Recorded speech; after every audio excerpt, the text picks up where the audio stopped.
महाभारत के आश्वमेधिक पर्व के अंतर्गत भगवान श्री कृष्ण और धर्मराज युधिष्ठिर संवाद के रूप में काम गीता प्राप्त है। इसमें भगवान श्री कृष्ण ने काम प्रोक्त एक प्राचीन गाथा का वर्णन किया है, जिसमें बाह्य पदार्थों के त्याग के स्थान पर उसमें ममत्व के त्याग को ही वास्तविक त्याग बताया गया है, जो महान भय से छुटकारा दिलाने वाला है। अत्यंत लघु कलेवर वाली ये काम गीता यहां प्रस्तुत की जा रही है। भगवान श्री कृष्ण कहते हैं, भारत, केवल राज्य आदि बाह्य पदार्थों का त्याग करने से ही सिद्धि नहीं प्राप्त होती। शारीरिक द्रव्य का त्याग करके भी सिद्धि प्राप्त होती है अथवा नहीं भी होती है। बाह्य पदार्थों से अलग होकर भी जो शारीरिक सुख विलास में आसक्त है, उसे जिस धर्म और सुख की प्राप्ति होती है, वह तुम्हारे साथ द्वेष करने वालों को ही प्राप्त हो। मम, मेरा, ये दो अक्षर ही मृत्यु रूप हैं, और न मम, मेरा नहीं है, यह तीन अक्षरों का पद सनातन ब्रह्म की प्राप्ति का कारण है। ममता मृत्यु है और उसका त्याग सनातन अमृतत्व है। राजन, इस प्रकार मृत्यु और अमृत दोनों अपने भीतर ही स्थित हैं। ये दोनों अदृश्य रहकर प्राणियों को लड़ाते हैं, अर्थात किसी को अपना मानना और किसी को अपना न मानना, यह भाव ही युद्ध का कारण है, इसमें संशय नहीं है।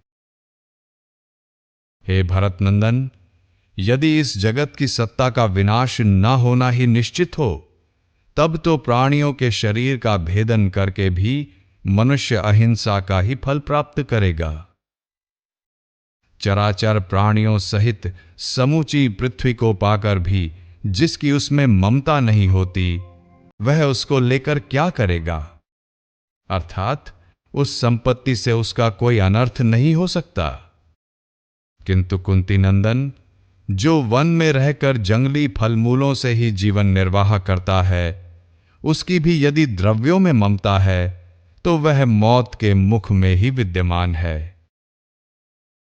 भारत, बाहरी और भीतरी शत्रुओं के स्वभाव को देखिए, समझिए। ये मायामय होने के कारण मिथ्या हैं, ऐसा निश्चय कीजिए। जो मायिक पदार्थों को ममत्व की दृष्टि से नहीं देखता, वह महान भय से छुटकारा पा जाता है। जिसका मन कामनाओं में आसक्त है, उसकी संसार के लोग प्रशंसा नहीं करते हैं। कोई भी प्रवृत्ति बिना कामना के नहीं होती, और समस्त कामनाएं मन से ही प्रकट होती हैं। विद्वान पुरुष कामनाओं को दुख का कारण मानकर उनका परित्याग कर देते हैं। योगी पुरुष अनेक जन्मों के अभ्यास से योग को ही मोक्ष का मार्ग निश्चित करके कामनाओं का नाश कर डालते हैं। जो इस बात को जानता है, वह दान, वेदाध्ययन, तप, वेदोक्त कर्म, व्रत, यज्ञ, नियम और ध्यान योग आदि का कामना पूर्वक अनुष्ठान नहीं करता, तथा जिस कर्म से वह कुछ कामना रखता है, वह धर्म नहीं है। वास्तव में कामनाओं का निग्रह ही धर्म है, और वही मोक्ष का मूल है। युधिष्ठिर, इस विषय में प्राचीन बातों के जानकार विद्वान एक पुरातन गाथा का वर्णन करते हैं, उसे मैं आपको सुनाता हूं। काम का कहना है कि कोई भी प्राणी वास्तविक उपाय, निर्ममता और योगाभ्यास का आश्रय लिए बिना मेरा नाश नहीं कर सकता है। जो मनुष्य अपने में अस्त्र बल की अधिकता का अनुभव करके मुझे नष्ट करने का प्रयत्न करता है, उसके उस अस्त्र बल में मैं अभिमान रूप से पुनः प्रकट हो जाता हूं। जो नाना प्रकार की दक्षिणा वाले यज्ञों द्वारा मुझे मारने का यत्न करता है, उसके चित्त में मैं उसी प्रकार उत्पन्न होता हूं जैसे उत्तम जंगम योगियों में धर्मात्मा।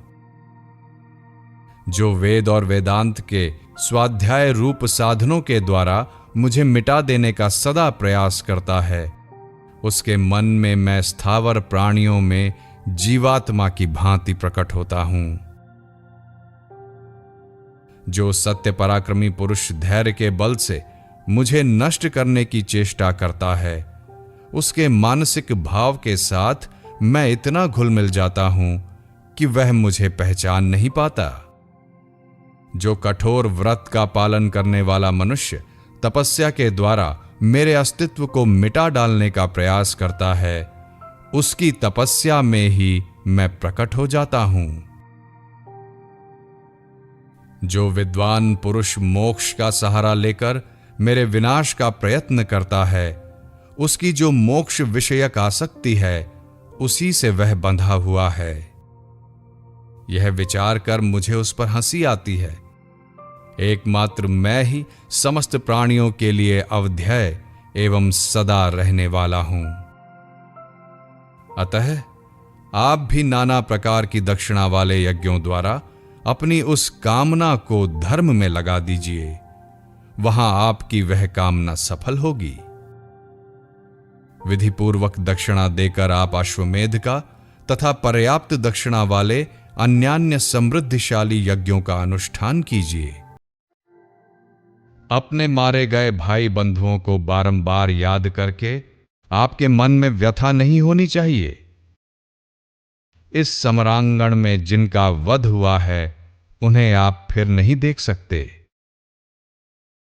इसलिए आप पर्याप्त दक्षिणा वाले समृद्धिशाली महायज्ञों का अनुष्ठान करके इस लोक में उत्तम कीर्ति और परलोक में श्रेष्ठ गति प्राप्त करेंगे।